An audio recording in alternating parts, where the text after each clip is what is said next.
Meanwhile, peace talks in Saudi Arabia on the Russia-Ukraine war concluded with no formal outcome. Ukraine now claims the talks dealt a huge blow to Russia, who was absent at the table. Now, a senior Ukrainian official made these claims on Sunday. Moscow, on the other hand, has dismissed the talks. The Kremlin calls it a doomed Western attempt to align the global south with Kyiv. While Beijing, a close ally of Moscow, has, however, refused to take sides both during and post the talks. Now, Chinese Foreign Minister Wang Yi, in a telephonic conversation with his counterpart Sergei Lavrov, said that China would continue to hold an impartial position with the aim of finding a political settlement to the conflict. Now, earlier in a statement, the United States praised Chinese participation in the Jeddah talks as productive.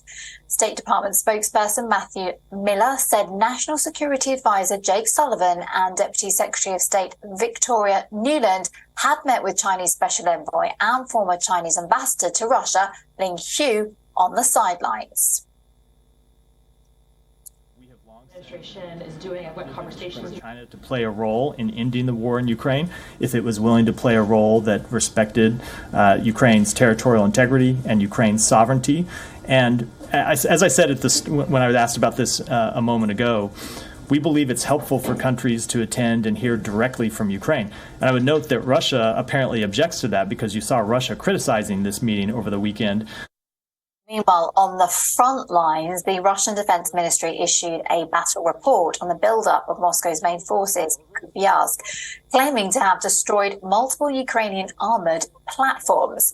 The Russian air defense troops also claim to have shot down multiple HIMARS rockets and Storm Shadow cruise missiles. Now, on the other hand, 2 Russian missiles struck the Ukrainian city of Pokrovsk in Donetsk. The regional governor alleged the Russian strike hit multiple residential structures, left 8 dead, including 5 civilians, and left 31 injured. Against ordinary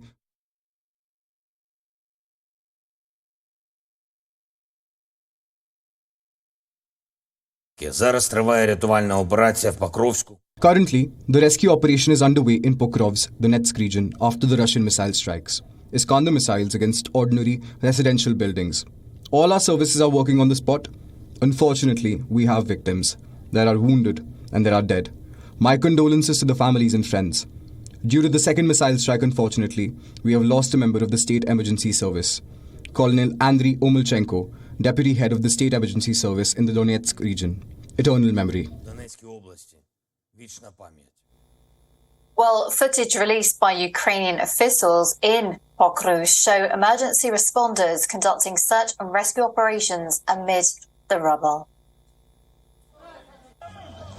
Я пішла, подивилася, потім відкрила цей балкон, вийшла на балкон, там пожарки під'їжджають. Я пішла в душ, покупалася, прийшла до мене, телефон задзвонив. Я взяла по телефону, говорю, сижу, і вдруг вот это вилітає, вот это вся така мудря, що висіла на вікні. Мене обмотали, і потім на мене вікно випало. У мене спина порізана, вон з больниці тільки прийшла, бачиш? От коліно, тут бедро порізане, стекло, тут було